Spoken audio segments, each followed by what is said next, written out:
Hello, hello, hello, and welcome to episode number 45 of my Football Manager 2023 European Journeyman Save, where we are aiming to win every top tier division in all the European nations in the game. There's 33 in total. We're currently in our fifth nation, which is Latvia. We've ticked Iceland, Wales, Northern Ireland, and the Republic of Ireland off the list. We're starting our second full season as the manager of Spartaks in Latvia. Of course, we had a half a season here when we first came here to save them from relegation. We did finish fourth last season, qualified for the Europa Conference League.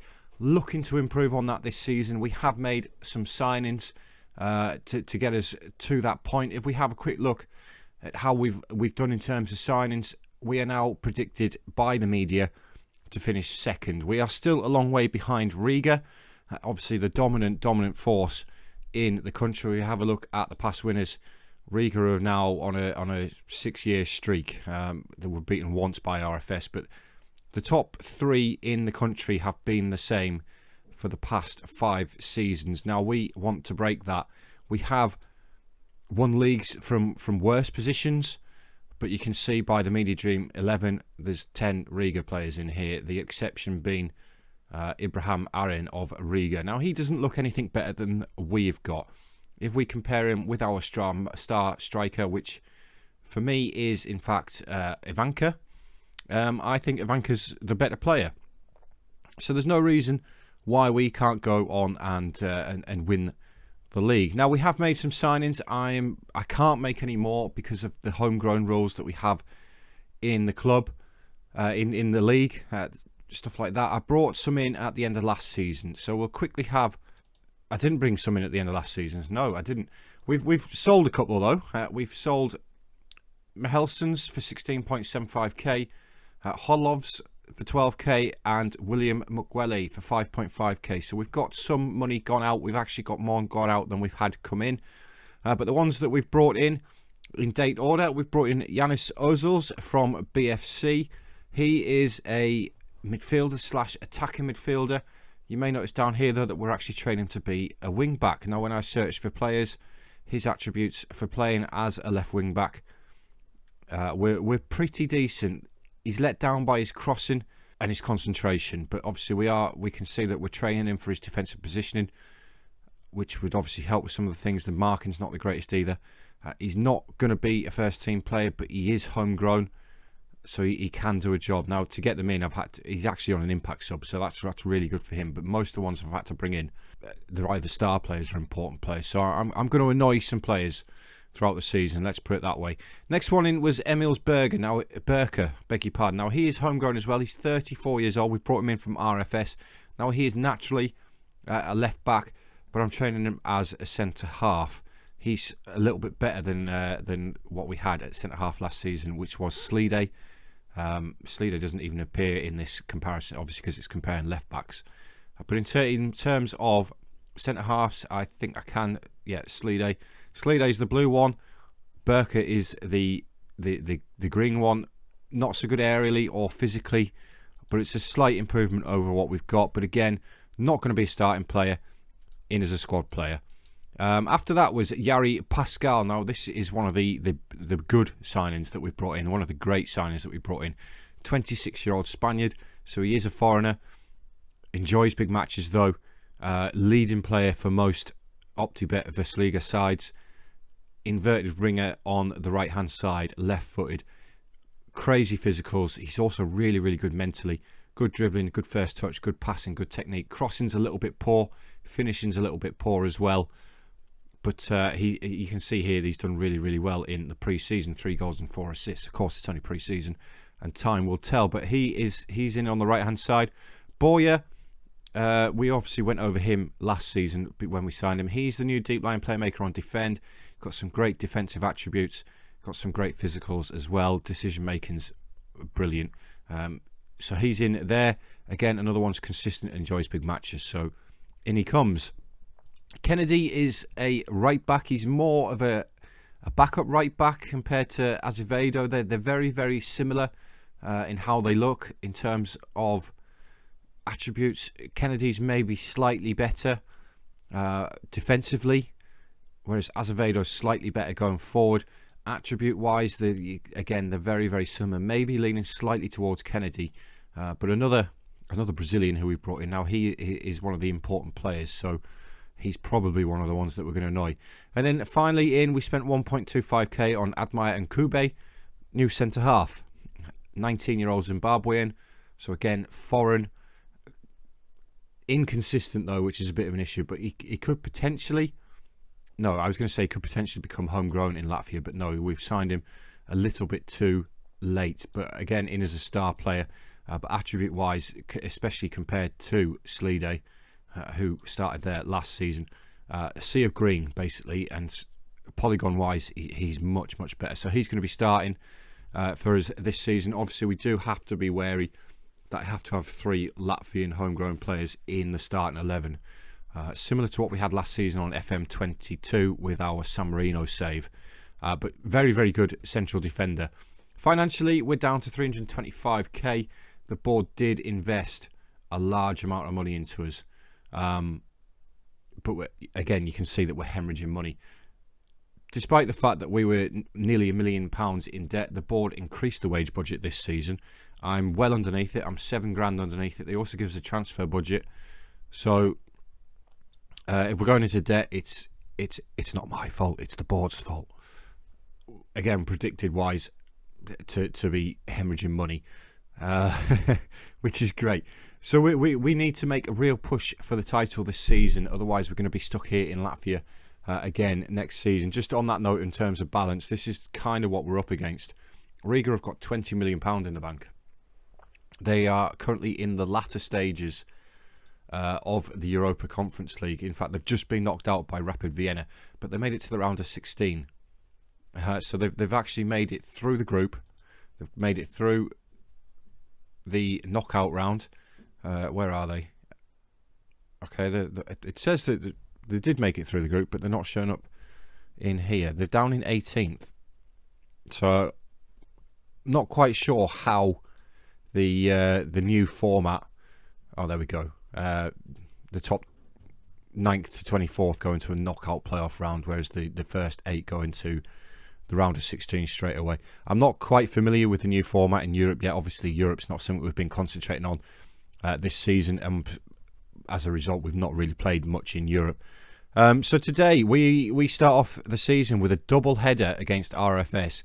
In terms of friendlies, relegated Ventspils from last season, we thumped them 11-1. We then took on a team who were our rivals last season for the 4th spot in the league. I know it's only pre-season, but I wanted a game against somebody in the same division as us, and we beat them 6-1 despite Stepanov's being sent off in the first half. So RFS double header, both games are at home. That's to open the season with. We're going to do the first game today against RFS, the team who finished second, occasionally beat Riga to the top, but these fixtures here against Riga are going to be the all-important deciders. I believe we've played them 4 times. This could be the championship deciders, providing we can beat teams like RFS and Valmiera on a consistent basis. So first game of the season, let's quickly run through the lineup. Unfortunately, De Rosario yesterday in game picked up an injury, 4 to 8 days, so we have to bring in our reserve goalkeeper. Now if we just quickly compare him to De Rosario, De Rosario's the blue one. So in goal, we're up the creek without a paddle, really, for this game. Now, to get the homegrown players in for this game, I'm having to start Burka as the left back. I'm also having to bring Svetkovs in. I would like to play Boya and Pires there, but we've got Stepanovs, Burka, and Svetkovs as the 3. I beg your pardon. Homegrown players. In fact, because I've got to play Ozils there, I didn't think about this when I put Ozils in. I can get Pires into the starting lineup. I'm also going to put Beck in for Alfredinho up front with Ivanka. So it's going to be Ozils in goal. It's going to be Azevedo as the right back. Kennedy's not quite fit. He may feature in the second half. And Kube and Stepanovs, hopefully they can build up a good centre-half pairing between them. And then Burka coming in as the left back for today. Boya and Pires are going to be the 2 in midfield, with Banda out on the left-hand side, Pascual on the right-hand side, then Beck and Ivanka up front. So just some squad numbers to do quickly. We'll auto number them because we don't really care about squad numbers. It's a number on the back of the shirt, you know. I mean, like, I'm funny in real life with the number on the back of my shirt. I've had the same number for as long as I can remember. Number 24 on the back of my shirts. My mum and dad buy me a shirt every year for my birthday, despite the fact I'm now 37 years old. I still get a new shirt every year for my birthday with my name and number on the back. So yeah, hopefully we can make a flying start against RFS here, and hopefully Riga slip up early on. It's Nkube with the first highlight of the season for us. Stepanov's looking forward towards Beck, headed clear. Tuxen helps it further away. Boyer helps it back in towards Beck again, brings it down on his chest, looking to feed Banda. Banda's in for the goal. Dumiso Banda with the first goal of the season for Spartaks. It's took us less than a minute and a half to get off the mark. It's really, really good play. Boyer with the ball forward. Beck, great control on his chest. A great through ball. Banda with the pace. And it's a tidy finish in that near post. And we're off to a flyer. Banda with the deep free kick. Looking to Nkube. Nkube gets his head on it. It's gone just wide of the post. I thought it was creeping in there for just a second. And the good start to this game continues. Nkube wins that header. Ivanka, Pascual looking for Beck. Beck doesn't quite get there. Ivanov gets a tackle in, but Beck picks up the second ball. Banda looking for Ivanka. Good headed clear by Boateng. Pascual, though, onto his left foot, gets it back across towards Banda again. Banda with his head, and Dumiso Banda gets his second goal of the game. We've played less than 6 minutes here against the team who are comfortable second place finishers in this league. 6 minutes in, and we're 2-0 up, and Banda's got both the goals. He's been really, really good coming in from that left-hand side. Despite him being wrong-footed for an inverted winger, he's actually left-footed. Can we make it 3? Pires, now Berker. Berker looking for Beck over the top. Stjernbergs wins the header though, but Ivanka picks up the second ball. Azevedo over the top looking for Pascual. He's in behind here. Cuts back on that left foot again. Still going. Still got the ball. Gets the ball across towards Banda. Vapes wins the header though. And now it's Berker winning the ball. Banda again on this left-hand side. Left-footed cross towards Pascual with his head this time. And it's gone just wide of the post. Spartaks are really, really applying the pressure here to RFS. And as things currently stand, we're sitting top of the league. Pires with a free kick.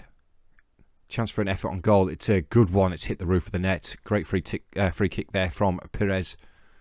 I don't believe Riga are playing. No, Riga and Valmiera, two of our title rivals there, particularly Riga, not playing today. Riga, Banda with the corner. Towards Pascual, gets his head on it. Pascual's maybe not the man we should be looking for there. It should be maybe Nkube. That's a little tweak I need to make in the corner tactic.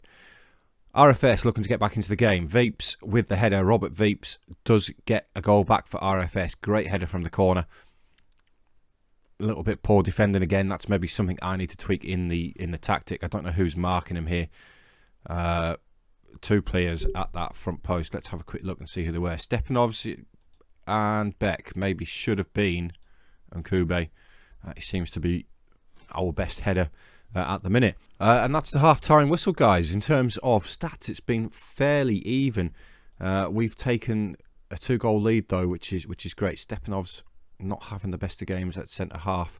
But hopefully we can have another good start to the second half. It will be great to tick these wins off against RFS early in the season. But it's Boateng bringing the ball forward. He's tackled though well. Pascual and Ivanka working well together there to close the space down. Ivanka feeds Pascual into Beck for the goal. Italo Beck gets his first goal of the season, assisted there by Yari Pascual to make it 3-1 to Spartaks, and we restore our 2-goal lead, which is fantastic. Great work by these two. Good pressing. Ivanka feeds the ball down the line to Pascual. Great ball across for Beck in between the two defenders, and it's an absolutely fantastic finish there from the Brazilian. We do have another kick-off highlight though. Hopefully we can more of the same as they go long. Arhan wins the header, but Pascual again closing down. Borja to Nkube. Feeds it across to Stepanov. Stepanov's looking long. Banda wins the header on towards Beck, and he's in again. 1-on-1, and it's 4-1. Italo Beck. Second goal of the season. What a start we've had to both halves this game. We only kicked off a minute and a half ago and we've scored 2 goals. But again, it's great play by the boys. Stepanov's a little bit of a hit and hope, but Banda does really well to win the header. Heads it on towards Beck. And it's a great finish by the young Brazilian again. to make it 4-1. And what a great start. Banda with the corner towards that near post, and Pascual again, not really going to win that, but the ball's come back to us. Great effort, stinging effort, and we made it 5. Ivanka with the 5th for us. We've scored 3 goals in the first 6 minutes of the second half. I'm actually pretty flabbergasted just by how well this is going. The shot comes in. I don't know who it was. Pascual laid it off for Stepanov. Stepanov's with the shot. Goalkeeper could only parry it. Ivanka there to follow up though. Rolls it in for 5-1. Right, just over an hour on the clock now. We've made some substitutions. We've brought Zhekod, Alfredinho, Svetkovs and Kennedy on, looking to extend our lead. Ivanka rises highest there to win that header, but it's a poor header that's gone over the bar. As Frimpong now with the free kick for RFS towards that back post, headed clear by Nkube again. As far as Badu looking to get the ball back into the box, and he does. It's a decent header there, but I think Ozil's possibly had it covered. The reserve goalkeeper here filling in for Du Rosario. But with 15 minutes remaining, we are in control of this game. We're into stoppage time at the end of the game now, and Nkube clears that one away. As far as Badu looking to feed Kalyans on the left-hand side, but Kennedy gets there. Maybe could have just let it go behind, shielded the ball out of play. That's possibly something that Football Manager needs to fix going forward. That was a great effort though by Steinbergs. Thankfully, it's gone over the top. We're going to get another highlight before full time. It's Badu into Adbienga. Steinbergs again looking for an effort from outside the area. No, he comes inside. It's a comfortable save in the end for Ozils. RFS with a little bit of late pressure in stoppage time here. Ozils clears it long, but Ulrikis is underneath it. Alfredinho, that is the full-time whistle. 5-1 to Spartaks over the team who have finished second for the last 6 seasons in a row. Before that, they won the title. We've thumped them. Banda and Beck with over 9 ratings. Pires wasn't the greatest. Burka wasn't the greatest really either. But you can't really complain at a result like that. We do have RFS in the next game as well, which hopefully we can repeat that. We need Riga to slip up early on, try and build a lead up in this league. That's the end of the episode though, guys. Thank you very much for joining me again here in Latvia. Hopefully we can tick the nation off. I've got a third of the season to play through. As always, we will come back and see just how we're getting on. A third of the season could be around Liepāja, could even go as far as Valmiera or Riga, depending on how the league goes. We may even do Riga. Depends on how far past the third of the season is, but obviously I'd like to keep it interesting. Play the games against our title rivals, you know, stuff like that. But guys, like I always say, thank you very, very much for being here, for watching. Please do remember to hit that thumbs up button, hit that like button. It does help me out massively. As you all know by now, the more likes I get, the more views I get. The more views I get, the more subs I get. You know, it's an exponential growth thing. One thing helps the other one grow. It's all to do with the YouTube algorithms. But yeah, guys, thank you very much. And I'll see you all in the next episode.